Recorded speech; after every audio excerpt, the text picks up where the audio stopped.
Hello viewers, আমি একটা video দিয়েছিলাম। এই যে আমার ওইটার সেকেন্ড ভিডিও, আমি যে মুখে অ্যাপ্লাই করছি আমি এত দেখো, খুব ইজিলি তোমরা এটাকে ওয়াশ করতে পারবে। এত টপ লেবু দিয়েছিলাম তাই।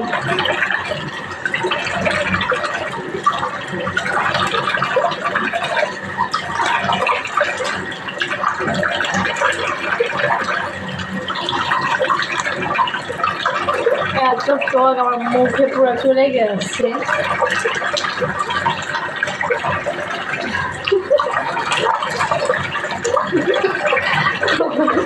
আমার নিজের ভিডিও দেখলে আমার নিজের হাসি আসছে। বাইরে ভালো সাউন্ড করতে পারে যেমন করে সমস্যা নেই। তো এই দেখো, আমি যে প্যাকটা লাগাইছিলাম ওটা সেকেন্ড পার্ট ভিডিও দেখো। আমার কিন্তু কোনো ফিল্টার নেই, আমি কিন্তু ফেস ওয়াশ দিয়েও দেখো। এটা একটা বিউটি পার্লার কি ভাইরাল ফেস ওয়াশ। আমার মুখটা পুরো চোখো হয়ে গেছে একেবারে। দেখো আমার কোনো ব্ল্যাক হেয়ার্স হোয়াইট হেয়ার্স নাই, অনেকটা ভালো রেজাল্ট পেয়েছি। তো তোমরাও যদি করে এটা আপনারা মারতে পারো। Bye bye, tata. এখন আমি চলে যাবো বিদায়।